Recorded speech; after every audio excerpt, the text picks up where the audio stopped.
너희는 그때에 육체로는 이방인이요 손으로 육체 행한 할례를 받은 무리라 칭하는 자들로부터 할례를 받지 않은 무리라 칭함을 받는 자들이라.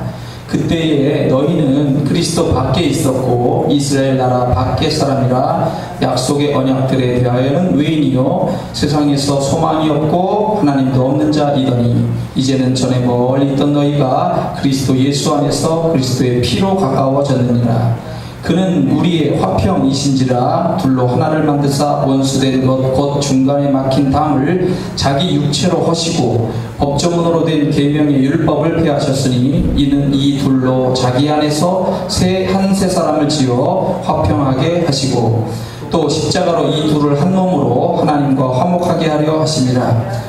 원수된 것을 십자가로 소멸하시고 또 오셔서 먼 데 있는 너희에게 평안을 전하시고 가까운 데 있는 자들에게 평안을 전하셨으니 이는 그로 말미암아 우리 둘이 한 성령 안에서 아버지께 나아감을 얻게 하려 하심이라. 그러므로 이제부터 너희는 외인도 아니요 나그네도 아니요 오직 성도들과 동일한 시민이요 하나님의 권속이라. 너희는 사도들과 선지자들의 터 위에 세우심을 입은 자라. 그리스도 예수께서 친히 모퉁이 돌이 되셨느니라. 그의 안에서 건물마다 서로 연결하여 주 안에서 성전이 되어가고 너희도 성령 안에서 하나님이 거하실 처소가 되기 위하여 그리스도 예수 안에서 함께 지어져 가느니라. 아멘. 오늘 제목은 예수 그리스도 안에서 함께 지어져 가자라고 하는 제목으로 말씀을 드리도록 하겠습니다. 아주 간단한 질문을 한번 해보죠. 여러분, 태어날 때 출생의 모습이 좋지 않았어요. 좋지 않았는데 사람의 인생이 바뀔 수 있을까? 라고 질문을 해보세요. 그러면 우리는 이미 다 알고 있습니다. 출생할 때 상황이 어떠했든지 간에 시간이 지나가면서 정말 하늘의 도움과 또 자기의 노력에 따라서 그 출생에서의 모습하고는 전혀 다른 새로운 역사를 만들어가는 반전의 주인공, 감동의 주인공이 되는 경우들을 많이 보게 됩니다. 여러분 지금 축구 때문에 어제도 축구 보셨어요? 네, 안 보시고 주무신 분도 있고 보신 분도 있겠지만 어제 또 졌어요. 2대1로 또 졌습니다. 그래서 이제 축구가 어떻게 될지 모르겠지만 축구 선수 중에 세계 양대 산맥이 있습니다. 축구의 양대 산맥이 한 사람은 메시라고 하는 사람이고 아르헨티나, 그리고 또 한 사람은 크리스티아누 호날두라고 하는 포르투갈 사람입니다. 근데 오늘 포르투갈 사람인 이 호날두에 대한 이야기를 잠깐 먼저 하면서 말씀드리려고 합니다. 그가 고백하는 이야기는 뭐냐면 어렸을 적에 가난이 너무 싫었는데 가난에서 도망치려고 하더라도 가난이 자기를 잡아먹었다는 거예요. 그 정도로 가난했다는 거예요. 아버지는 알코올 중독자.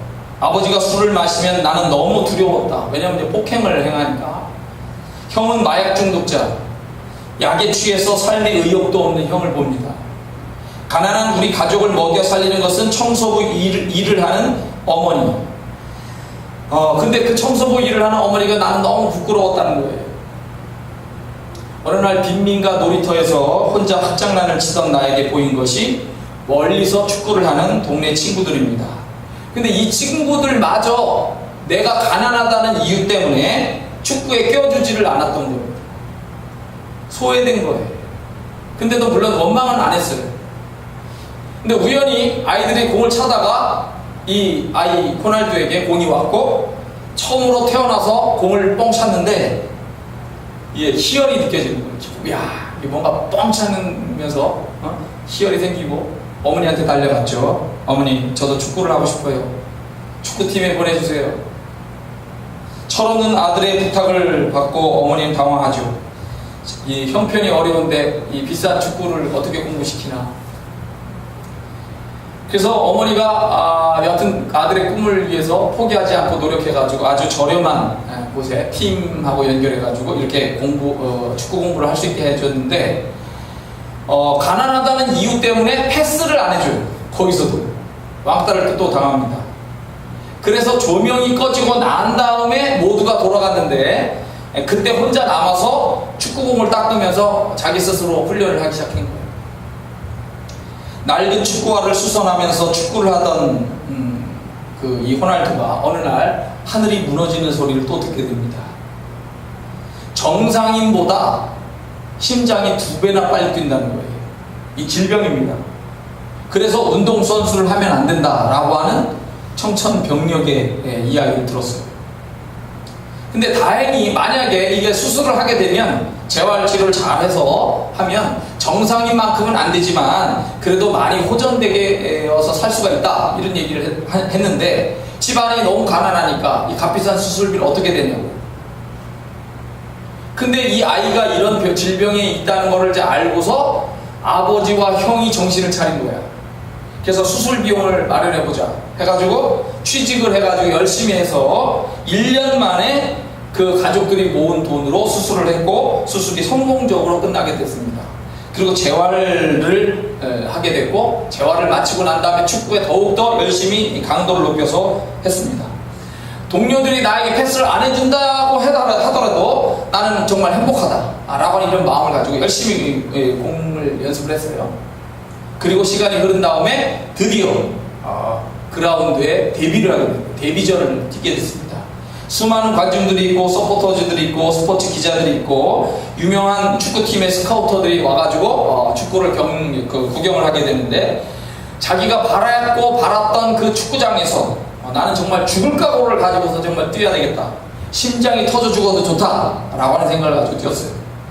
그리고 데뷔전이 이제 끝났는데 시간이 얼마 지난 다음에 전화가 하나 걸려왔습니다.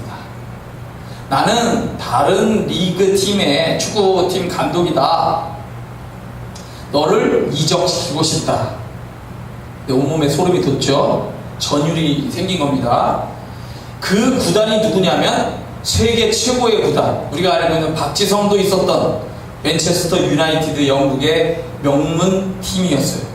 그리고 그 전화를 건 사람은 최고의 감독으로 지금도 알려지고 있는 퍼거슨 감독입니다. 지금 이제 은퇴를 해서 딴 사람에게 넘겨주었지만 그 퍼거슨 감독이 또 박지성을 하고 잘 이렇게 해서 키워주고 그랬는데 그 전화를 받은 거예요. 삶의 반전이 완전히 일어난 거죠.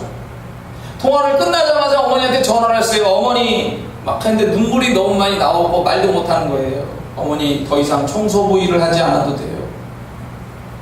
엄마도 막 울고 구멍난 축구화에 외톨이로 그리고 심장병을 가졌고 가난에 허덕이던 이 소년이 드디어 맨체스터 유나이티드에 들어가서 거기서 그 정말 세계적인 이름으로 알려진 크리스티아노 호날두라고 하는 선수로 역사에 등장을 하게 된 겁니다. 최고의 몸값을 가지고 있어요. 메시가 지금 물론 이제 제일 많아서 올해 지금 그 임금 협상을 하고 있습니다만은 다양한 광고와 이런 걸 해가지고 최고의 몸값을 가지고 있습니다. 그 많은 돈을 또한 벌어서 한국인 5천만 명이 내는 기부금보다도 많은 돈을 매년 기부를 하고 있다고 합니다. 공익을 위한 광고에는 단 한 푼도 받지 않고 출연을 해주고요. 소말리아에 300억을 기부를 했고 또 자신의 팬의 수술비 전액을 지원해주기도 하고 아동 질병 퇴치, 아동 구호 운동가로 활동을 하고 있습니다. 다른 운동선수들을 보면은 이 문신이 많아요. 근데 이 크리스티아노 호날두는 문신을 갖고 있지 않습니다. 왜? 문신을 하면은 당분간 헌혈을 하지 못한다고 해서 헌혈을 하는 거예요, 이 사람. 헌혈도 하고 건강한 체격 조건을 가진 모습을 이 우통을 벗어서 공을 넣을 때 때를 이렇게 벗어서 보여주면서 나는 강하다라고 소리를 치고 하는 거죠. 이렇게 반전이 있는 인생이에요. 자, 근데 오늘 말씀이 바로 그런 반전의 인생을 너희들이 살게 되었다라고 하는 이야기의 말씀을 하고 있는 겁니다. 세상에는 딱 두 사람이 있다는 거예요. 두 사람. 누구냐? 유대인. 그리고 유대인이 아닌 이방인. 딱 두 종류의 사람이 있는데 에베소 사람들 그리고 오늘 우리는 당연히 이방인에 속하는 사람들입니다. 유대인의 시각에서 보면 이 이방인이라고 하는 사람들은 그들이 경멸하고 그리고 무시하고 싶은 사람들이에요. 왜냐하면 하나님이 주시는 그런 자녀된 특권을 소유하지 못한 사람들이기 때문입니다. 유대인은 할례를 받아서 하나님의 백성이라 일컫고요. 할례를 받지 않은 사람들은 무할례당이다, 하나님의 백성이 아니다, 버림을 받은 백성이다 라고 해서 이방인이라고 부르는 겁니다. 이방인은 하나님의 은혜를 알지 못한다, 그리스도 밖에 있는 사람이다, 이스라엘에서 태어나지도 못한 출생의 차이를 가지고 있다, 하나님께서 믿음의 조상들과 맺은 언약의 약속의 언약들을 받지 못한 외인이고 참 하나님을 알지 못하는 사람들이다 라고 이렇게 규정을 해놓았습니다. 이렇게 하나님의 은혜와 약속으로부터 멀리 있었던 이방인들이 그리스도 예수 안에서 그리스도의 피로 하나님과 화해를 하게 되었고 교제를 나누게 되었다. 하나님의 은혜와 사랑을 받는 특권을 소유한 사람이 되었다. 그러니 감사해야 되지 않겠느냐, 이 연결이 되죠. 자, 이게 운명적 반전이 일어나게 됐다는 거예요. 운명적 반전이, 너희 삶에 운명적 반전이 일어나게 됐는데 그 이유가 뭐냐? 계속 지금 이야기하는 거지만 예수 그리스도 때문이다. 예수님을 어떻게 규정하냐면 예수님은 화평이다. 화평이라고 하는 말은 헬라어로 에이레네라고 하는 말인데 구약에서는 우리가 잘 알고 있는 샬롬을 씁니다. 샬롬. 지난번에 한번 샬롬에 대한 얘기 잠깐 했지만 샬롬, 평안을 빕니다. 어느 가정에 가면 평안을 빕니다.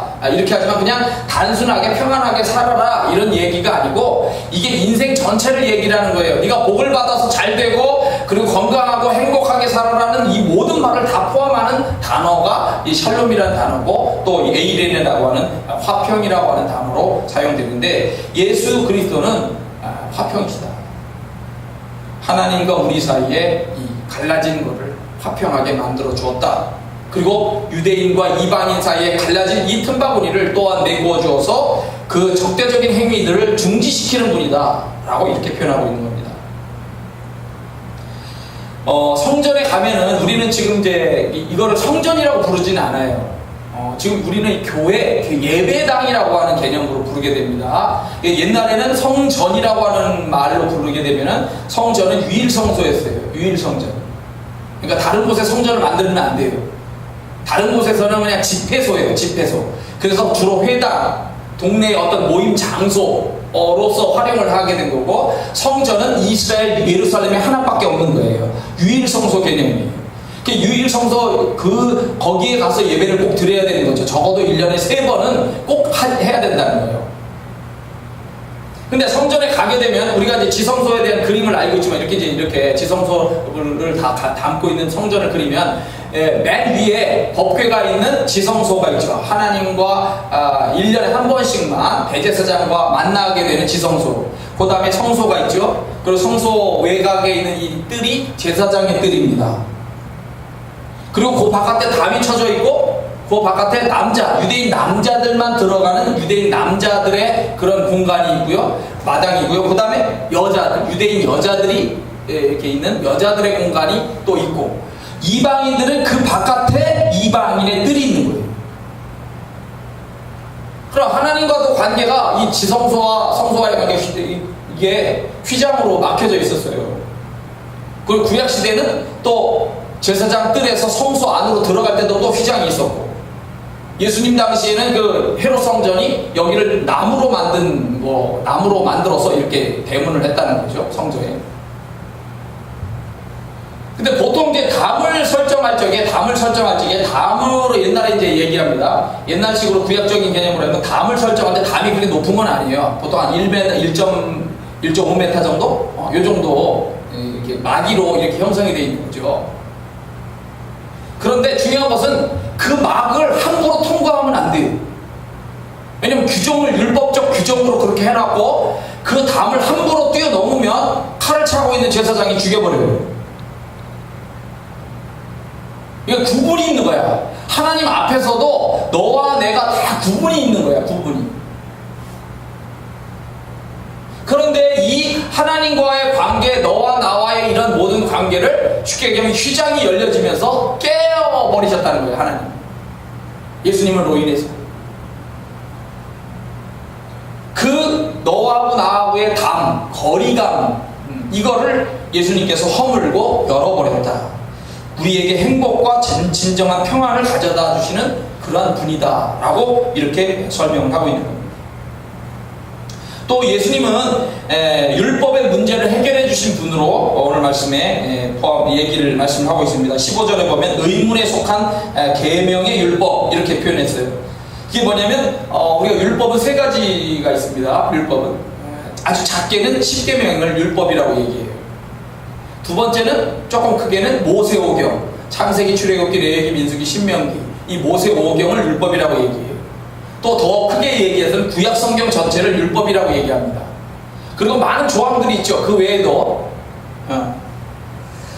그래서 이 율법과 또 율법에 의해서 지배를 받던 옛 질서들을 예수님께서 폐해 버리셨다. 그러니까 율법을 지키는 의무에서 벗어나게 했다는 겁니다. 이방인들은 율법을 안 지켜도 이렇게 된다라고 이렇게 해방시켜 줬다는 거예요. 유대인과 이방인이라고 하는 벽을 허물고 이제 새로운 신분, 그리스도인이라고 하는 신분을 가지고 하나가 되도록 이렇게 만들어 주셨다는 겁니다. 그리스도인으로서 교회를 구성하게 되고 교회는 그리스도의 몸이며 각 지체로 이루어진 유기체로 움직이게 된다. 예수 그리스도의 죽음을 통해서 하나님으로부터 멀리 있는 이방인들과 하나님과 가까이 있는 유대인들에게 평안을 선포하셨다. 그런 이야기입니다. 갈라진 틈이 많은 거죠. 담이 있고, 근데 이걸 다 깨서 하나가 되게 만드신 거예요. 그래서 예수님은 길이다, 문이다 라고 이렇게 표현합니다. 하나님께로 나아갈 수 있는 길, 하나님께로 나아가게 되는 문. 근데 이거를 열어놓으셨다는 거예요. 자, 우리 주변에는 유교를 믿는 사람들이 있습니다. 유교는 죄의 근원이나 그 배후 세력이 무엇인지 모릅니다. 다만 선하게 사는 것이 인간에게 좋다 이렇게 생각을 하기 때문에 인간 스스로 죄를 물리치고 선을 자꾸 행하라. 잘못을 저지른 사람을 보면 이제 그렇게 하지 말고 선하게 사세요 라고 끝나는 거예요. 불교는 죄의 문제를 해결하기 위해서 고행을 하라 이렇게 이제 표현을 합니다. 그래서 불교권에 있는 사람들은 이제 그 순례까지 하죠. 몽골 쪽에 가면 히말리아, 네팔 막 이런 데도 가보면 몇 년씩 그냥 짐 싸들고 계속 순례의 길을 가면서 삼보 절하고 삼보 막 이런 것도 하고 자기 어머니 뭐 병 고치기 위해서 그렇게도 하고 이런 고행들을 하게 돼요. 근데 기독교는 죄의 근원과 그 배후 세력을 알아요. 사탄인 걸 알죠. 그래서 죄의 결과로 하나님과의 교제가 끊어졌기 때문에 그 해결책이 나와야 된다는 거예요. 그렇지 않고서는 문제가 해결되지 않는다는 겁니다. 그 해결책을 성경에서 제시하는 것은 바로 예수 그리스도이죠. 예수 그리스도께서 하나님과 막힌 감정의 벽을 허물고 교제하도록 했고 사탄의 결박을 깨고 자유케 하셨고 그리고 나중에는 사탄을 잡아서 영원한 불못에 던지는 그러한 하나님의 심판이 있을 것이다 라고 이야기를 해주고 있어요. 예수 그리스도를 통해서 믿음으로 우리는 인생의 반전이 오게 된다는 거예요. 19절 20절 말씀입니다. 그러므로 이제부터 너희는 외인도 아니요 나그네도 아니요 오직 성도들과 동일한 시민이요 하나님의 권속이라. 너희는 사도들과 선지자들의 더 위에 세우심을 입은 자라. 자, 이방인들이 에베소 사람들이 예수 그리스도를 통해서 세 가지를 얻었다는 거예요. 뭐냐? 첫째는 성도들과 동일한 시민이 되었다는 겁니다. 이게 하나님의 백성이 되었다는 표시예요. 베드로전서 2장 말씀, 너희가 전에는 백성이 아니더니 이제는 하나님의 백성이요 전에는 긍휼을 얻지 못하였더니 이제는 긍휼을 얻은 자니라. 디도서 2장, 그가 우리를 대신하여 자신을 주심은 모든 불법에서 우리를 속량하시고 우리를 깨끗하게 하사 선한 일을 열심히 하는 자기 백성이 되게 하려 하심이라. 우리가 대한민국 사람이라고 일단 이렇게 그 시민권을 가지고 있잖아요. 얼마나 자부심이 있는지 여러분에게 물어볼 수도 있겠죠. 또 미국 사람은 미국의 시민권을 갖고 있고 세계 최강의 나라에 있다라고 하는 것에 대한 자부심들을 가지고 있고 그 시민권을 가지고 있는 사람들은 세계 어디 가든지 그것에 대해서 인정을 해줘요. 그래서 정말 부자 나라가 돼야 되겠다, 강한 나라가 돼야 되겠다는 이야기들을 옛날부터 많이 해왔죠. 자, 우리가 지난번에 북핵 위기로 인해서 전쟁이 시작될 수도 있다라고 하는 그런 위기들이 나올 때 제일 먼저 들려오는 것이 미군 가족들은 어떻게 하고 있느냐 하는 걸 물어요. 신문기자가 취재하고. 왜? 그거를 훈련으로도 하지만 만약에 전쟁이 일어난다라고 할 적에 제일 먼저 하는 행동이 하나 있습니다. 그거는 뭐냐면 미국 군인의 가족들을 전부 비행기나 배에 태워가지고 탈출을 시키는 그 자리에서 쉽게 대한민국에서 탈출을 시켜요. 그 훈련을 매년 합니다. 매년. 그럼 난 대한민국 사람이니까 나도 껴주세요. 안 껴줘요. 원칙이 없어요. 그러니까 시민권을 가졌다는 것은 그 사람들을 보호하려고 하는 책임이 있어요. 그래서 지금 미국 유해 송환에 대한 이야기가 이제 북한이 지금 하고 있죠. 지금 지난번에 대화 통해가지고. 근데 미국 사람들은 자기네 사람들이 어디 가서 죽으면 반드시 그 시신을 고국으로 가지고 돌아와요. 특별한 경우가 아니면 다 찾아와 무조건. 그게 그들의 의식이야. 우리는 그렇게 죽어도 찾아오는 그런 그 나라다. 국민을 함부로 버리지 않는다라고 생각을 하고 있는 거예요. 근데 우리나라는 어디 죽었는지 조사조차도 안 하고 조사하다가 때려치고. 그 의식이 다르잖아요. 근데 하나님의 백성이라면, 아니 세상적인 미국이라고 하는 나라에서도 자기 병사가 자기의 조국과 어떤 세계 평화를 위해서 싸우다가 죽으면 그 마지막 시신이라도 찾아오려고 애를 쓰고 자기 식구들을 먼저 보호하면서 이렇게 챙기는데, 하나님은 하나님의 백성이 됐다고 했을 때 하나님은 그걸 안 하시겠냐 이거예요. 이제 너희들은 하나님의 백성이다. 하나님의 백성이다. 하나님이 보호할 책임이 있어지는 거예요. 두 번째는 하나님의 권속이다라고 했어요. 하나님의 권속. 하나님의 가족이 되었다는 겁니다. 가족이 중요하죠. 더 가깝고 친밀한 느낌을 갖고 있습니다. 여러분, 요셉 있잖아요. 노예로 팔려갔죠? 애굽에 갔어요. 근데 이 요셉을 하나님이 순식간에 애굽의 총리로 만들어 주었어요. 기가 막힌 반전 드라마가 일어나게 됩니다. 요셉 한 사람 때문에 기근에 시달리고 있던 야곱의 가정이 다 살게 됐어요. 좋은 땅, 고센 땅에 람셋이라고 하는 곳을 얻어서 목축을 마음대로 할 수 있도록 그렇게 배려를 받았습니다. 또 가족의 식구들 중에서 능력을 가지고 있는 사람들이 바로 왕의 가축을 돌볼 수 있는, 관리할 수 있는 그런 책임자로 세워졌어요. 돈을 받고 이제는 또 일을 할 수 있는 이런 일거리도 생겼습니다.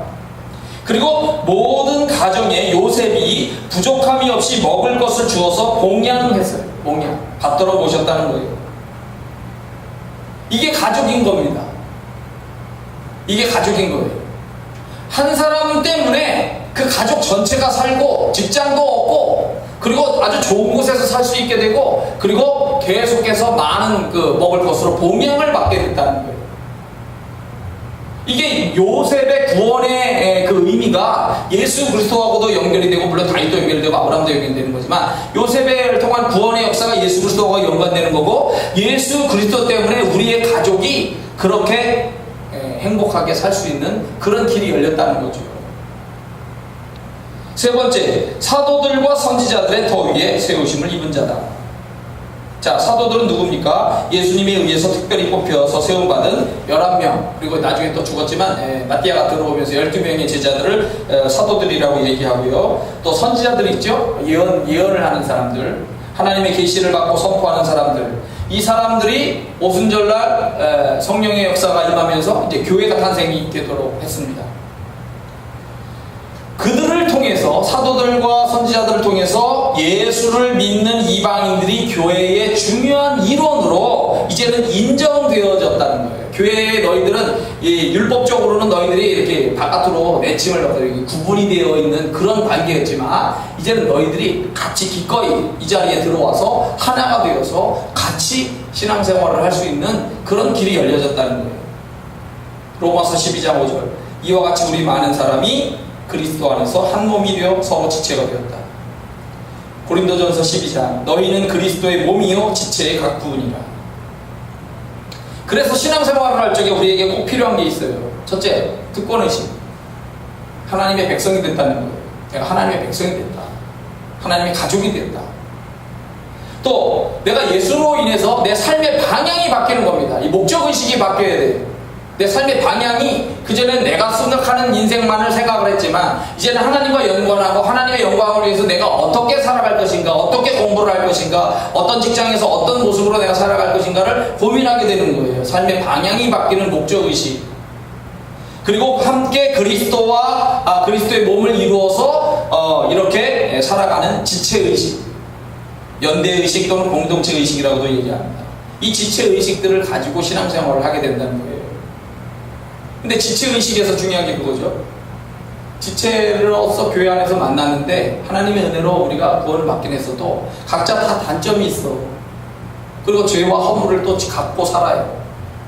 그럴 때 중요한 문제가 서로의 단점을 보완해주고 서로의 허물과 죄를 덮어주는 일이 필요한 거예요. 그게 지체예요. 가족이에요. 사랑으로 서로를 섬기면서 그리스도의 몸이 되어가야 되는 거죠. 이 지체의식을 가지고 우리가 가정에서도 생활을 하는 거잖아요. 가정에서 서로 뭐 방구를 끄던 뭐 오줌을 아무렇게나 이제 소리내서 누건 뭐 응가를 하건 무슨 쉽게 얘기하면 우리 다 이해해요. 그죠? 그렇게 하면서 사는 거예요. 마찬가지로 교회 안에서도 그러한 공동체 의식을 가지고 가야 된다는 거죠. 최근에 뉴욕의 한 그 모습을 보여지는 걸 제가 읽어봤습니다. 뉴욕의 어느 나이 많으신 어르신이에요. 80이 넘은 노인인데 이 노인이 그 건축 설계사인데 이 작품을 잘 만들어요. 근데 중요한 거는 이 사람이 만드는 것이 뭐냐면 쓰레기. 뉴욕 거리에서 거기도 많은 쓰레기를 버리겠죠. 그 버려지는 쓰레기가 계속해서 해서 바다로 흘러가거나 공해를 유발하는 또 다른 요인으로 작동하지 않도록 자기는 그 쓰레기를 가져다가 씻고 닦고 해서 예쁘게 해서 그걸로 아주 멋진 작품을 만드는데 벌써 만든 작품이 1만여 점이 된답니다. 그래서 이 사람의 집 안에 들어가게 되면은 그런 엄청난 그런 조각 작품들이나 다양한 작품들이 있어요. 그래서 여기가 관광지가 됐다고 합니다. 반전이라고 하죠. 반전. 쓰레기라고 하면 버려지고 싫고 멀리 해야 되는 것이지만 그것이 아름다운 작품으로 만들어지는 거예요. 정말 상상할 수 없이 놀라운 것이 이렇게 바꿔놨어요. 하나님은 오늘 우리를 보실 때 우리가 부족한 게 많아요. 또 우리가 우리 자신들을 볼 때도 부족한 게 많습니다. 그러나 하나님이 빚으시고 우리가 함께 사랑으로 해서 빚어가는 거죠. 아름다운 작품으로 빚어가게 되는 거예요.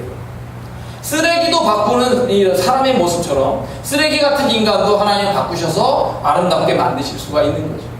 이런 하나님의 은혜 안에서 우리가 함께 사랑하고 지어져가는 그런 공동체다, 지어져가는 교회다, 지어져가는 성도들의 모임이다. 이렇게 교회에 대한 것을 이야기할 수가 있습니다. 오늘 그래서 유대인이 아닌 사람들, 이방인이지만 이렇게 엄청난 하나님의 은혜로 말미암은 반전을 통해서 하나님의 역사에 중요한 자리로 들어와서 같이 하나 되어 귀한 일들을 해나가는 너희들이다 라고 하면서 용기를 주고 힘을 주는 사도 바울의 말씀을 우리가 보았습니다. 여러분과 저도 그런 뜨거운 마음을 가지고 교회 안에서 우리가 하나 되어 귀하게 달려가면 좋겠습니다. 다 같이 한번 기도하겠습니다.